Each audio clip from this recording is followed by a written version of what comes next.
వెళ్ళిపోతారు. రేపు పొద్దున కలిసిన ప్రధానమంత్రి గారిని నేను ఎవరికి తెలియజేస్తాను. లేదు, నేను మాట్లాడేది ఇప్పుడు మన ముఖ్యమంత్రి గారే మాట్లాడతారు.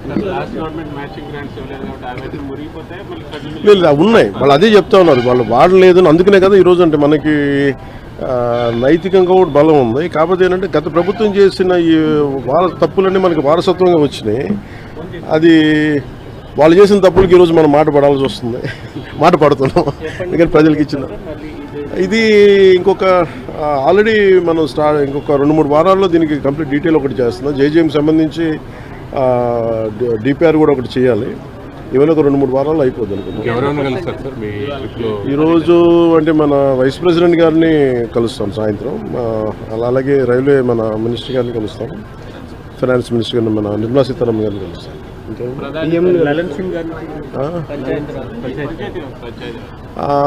ఇప్పుడు ఉందా మనకి ఇంకా ఫైనలైజ్ చేసినట్లయితే చెప్తారు. ప్రధానంగా ఏ అంశాలను ప్రస్తావించబోతున్నారు సార్ ప్రధానమంత్రి గారు? ఒకటి జల్ జీవన్ మిషన్ మీద ముఖ్యంగా ఉంటుంది. అంటే ఎందుకంటే ప్రధానమంత్రి గారి కోరిక అంటే ఆయన కళ ఇది, ప్లస్ ప్రతి ఒక్కరికి రక్షిత మంచినీరు ఇవ్వాలని, దానికి మేమందరం కమిటెడ్గా ఉన్నాం. అందుకనే ఒక మోడల్ స్టేట్గా చేయాలనేది ఆయన నా అభిప్రాయానికి తెలియజేయడానికి.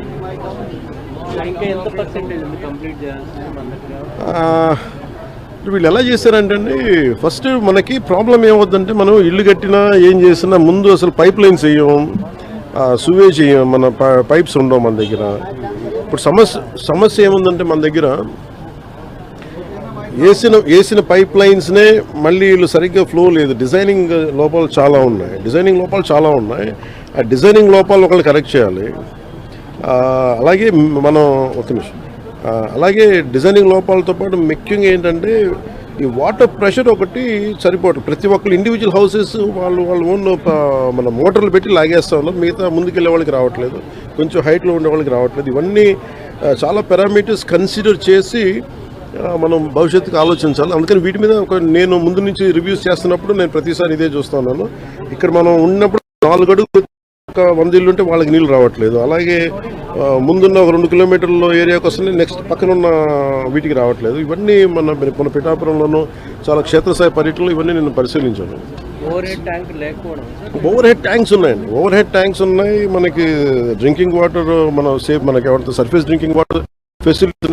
పైప్ డిజైనింగ్లో వీళ్ళు చాలా బండగా మొండిగా పైప్ వేసి తవ్వేస్తున్నారు. కానీ దానికి చాలా కన్సిడర్ చేయాలి. ప్రెషర్ ఎవరిని తీసుకుంటారా, లేదంటే ఎక్స్ట్రా మీటర్ ఏమైనా మోటార్లు వేసి తోడేస్తారా, వాటికి ఏం చేయాలనేది మనకు ఆర్డబ్ల్యూఎస్ శాఖ కూడా దీనికి కొంత బాధ్యత వహించాలని చాలాసార్లు తెలియజేశాను. ఈ సౌర విద్యుత్ ఒప్పందాలకు సంబంధించి ఆంధ్రప్రదేశ్ గతంలో ముఖ్యమంత్రిగా ఉన్నటువంటి జగన్మోహన్ రెడ్డికి దాదాపు 1750 కోట్ల రూపాయలు ముడుపులు ముట్టినట్టుగా అమెరికన్ న్యాయస్థానంలో అభియోగాలు నమోదైనాయి. దీనిపైన అది నేను లాస్ట్ 2-3 డేస్ నుంచి ఒకసారి మొత్తం పరిశీలిస్తా ఉన్నాను. ఒకసారి మన ముఖ్యమంత్రి గారితో మాట్లాడి దీని మీద కలిసి సమిష్టిగా ఒక నిర్ణయం మన అభిప్రాయం తెలియదు. వీటన్నిటి మీద ఉన్నాయి డిమాండ్స్. వీటన్నిటి పరిశీలించి దాని వెల్కమ్ దీన్ని తెలియజేస్తాను, మా అభిప్రాయం తెలియజేస్తాను. రాష్ట్రంలో రోజుకు కుంభకోణం బయటపడుతుంది. ఈరోజు మళ్ళీ తిరిగి కడప ఎయిర్పోర్ట్ సంబంధించి 150 కోట్లు, అట్లనే అంతకుముందు శ్రీకాకుళం జిల్లాలో కానీ అంటే సమోసాలకే 9 కోట్లు, అలా కదండి, సమోసాలకే 9 కోట్లు అనుకున్నప్పుడు ఇవన్నీ మనం చూడ అంటే ఇది అంటే చాలా బాధ్యతారాహిత్యం, భయాలు లేవు, పారదర్శకత లేదు, accountability, we're paying the price. ఇదేంటి భవిష్యత్తులో ఇలాంటి పునరావృతం కాకుండా చూడాలి. ఒకటి వాళ్ళు చేసిన దానికి వాళ్ళని అకౌంటబిలిటీ తీసుకురావడం, 2 భవిష్యత్తులో ఇలాంటి పునరావృతం కాకుండా ఉండటం, వీటన్నిటి మీద ఆలోచిస్తారు. నోటీసులకి స్పందించకుండా తప్పించుకుని తిరుగుతున్నారు. ఆయన ఒక్కళ్ళే గారు, మిగతా చాలా మంది కూడా విచారణకు రమ్మంటే రాకుండా తప్పించుకుని తిరుగుతున్నారని చెప్తున్నారు. పోలీసులు ఆ విధంగా వాళ్ళు పట్టుకోలేకపోతున్నారా, లేకపోతే ఏంటి అసలు? అంటే చిత్తశుద్ధి లేదా పోలీసులకు వాళ్ళకి అరెస్ట్ చేయడానికి కానీ వాళ్ళు పట్టుకోవడానికి కానీ, లేదంటే వాళ్ళకి తిరుగుతున్నారా? ఏంటి sir? Let the police do their job, let me do my job. నా పని నేను చేసుకున్నాను, వాళ్ళ పని వాళ్ళు చేయాలి కదా. గత గవర్నమెంట్ లో అయితే ఎక్కడున్నా చెప్తున్నారు వాళ్ళు ఢిల్లీ నుంచి కూడా పట్టుకెళ్ళిన సందర్భాలు అలా అనిపించట్లేదా ఇప్పుడు? అంటే మీకు ఇప్పుడు చంద్రబాబు గారి మీద నందిగామలో దాడి చేసిన వాళ్ళు సింపుల్ గా కోర్టుకు వెళ్ళి వచ్చి మేము బయటకు వచ్చేసామని చెప్పి కాలర్ ఎగరేసుకునేటువంటి పరిస్థితి కనిపిస్తా ఉంది. సో ఎట్లా అంటే నేను ఒకటి లా అండ్ ఆర్డర్ హోమ్ నేను చేయట్లేదు. సో మీరు ఇది అడగాల్సింది మీరు ముఖ్యమంత్రి గారిని అడగాలి. కూటమి ప్రభుత్వం కాబట్టి కరెక్టే. అలాగే ఇప్పుడు నేను పంచాయతీ రాజ్ గురించి అడిగితే నేను చెప్పగలను. అంటే కొన్ని ఇది మా ఇంటర్నల్గా ఏం జరుగుతుందో ఒకసారి మీరు చెప్పినవన్నీ ఖచ్చితంగా నేనే దాన్ని తప్పించుకోవట్లేదు కదా, కానీ ఒక మాట చెప్పేటప్పుడు కొంచెం బాధ్యతగా చెప్పాలి. సో మీరు మా మీడియా మిత్రులు అడిగారు ఢిల్లీలో, ఇవన్నీ నేను ముఖ్యమంత్రి గారి దృష్టికిను హోంమంత్రి గారి దృష్టికి తీసుకెళ్తాను. ఏం చెప్పంటారు చెప్పండి, మీ మాటకు నేను తీసుకెళ్తాను. అంటే మిమ్మల్ని అంత ఇబ్బంది పెట్టినప్పుడు, అంత ధైర్యంగా ఆంధ్ర పోలీసు ఉన్నప్పుడు ఈరోజు ఆంధ్ర పోలీసు ఎందుకు తట్టుపాయిస్తున్నారు అడగాలి కదా, ఖచ్చితంగా అడుగుతాను. జలశక్తి మినిస్టర్ పాటిల్ గారిని కలవండి. మెయిన్ జేజేఎం జలజీవన్ మిషన్కి సంబంధించిన పనులు అడగడానికి వచ్చాను. బడ్జెట్ ఒకటి, టైంలో ఒకటి ఎక్స్టెన్షన్ చేయమని. గత ప్రభుత్వం ఏం చేసిందంటే వైసీపీ ప్రభుత్వం వాళ్ళు సర్ఫేస్ వాటర్ నుంచి తీయమంటే వాళ్ళన్నీ గ్రౌండ్ వాటర్లో తీసేసి చాలా వరకు మల్టీ విలేజ్ స్కీమ్స్ అనౌన్స్ చేసి చాలా తక్కువగా చేసి పర్సంటేజ్. ఒకటి మ్యాచింగ్ గ్రాంట్ ఇవ్వకపోవడం వల్ల మన కేవలం లెస్ దెన్ 2,000 కోట్ల రూపాయ వాళ్ళు రాష్ట్రానికి వాడారు. వాళ్ళు మ్యాచింగ్ గ్రాంట్ ఒకటి ఇవ్వకపోవడం, ఇంకా మనకి 16,000 కోట్లు ఇంకా వాడుకోవాల్సింది. దానికి సంబంధించి ఒకటి. అలాగే ఈ సర్ఫేస్ వాటర్ నుంచి తీసుకోవాలని కొంచెం ఎక్స్ట్రా ఖర్చు అవుతుంది, దీని మీద మాట్లాడుకున్నాం.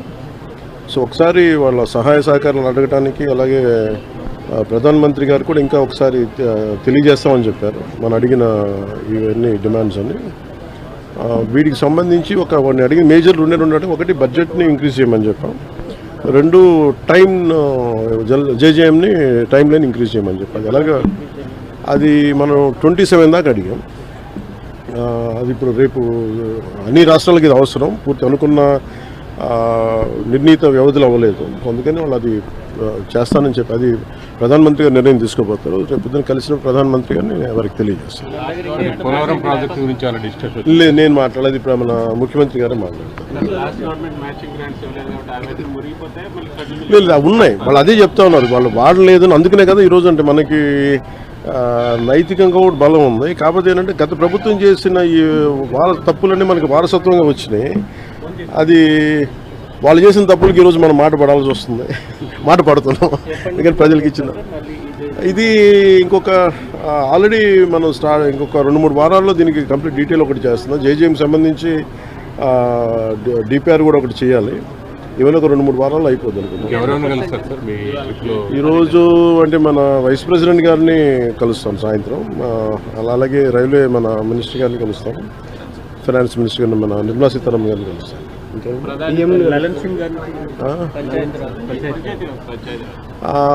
ఇప్పుడు ఉందా మనకి ఇంకా ఫైనలైజ్ చేసినట్లయితే చెప్తారు. సార్ ప్రధాని గారితో ప్రధానంగా ఏ అంశాలను ప్రస్తావించబోతున్నారు సార్?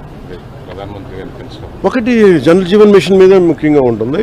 అంటే ఎందుకంటే ప్రధానమంత్రి గారి కోరిక, అంటే ఆయన కళ ఇది, ప్లస్ ప్రతి ఒక్కరికి రక్షిత మంచినీరు ఇవ్వాలని, దానికి మేమందరం కమిటెడ్గా ఉన్నాం. అందుకనే ఒక మోడల్ స్టేట్గా చేయాలనేది ఆయన నా అభిప్రాయానికి తెలియజేయడానికి.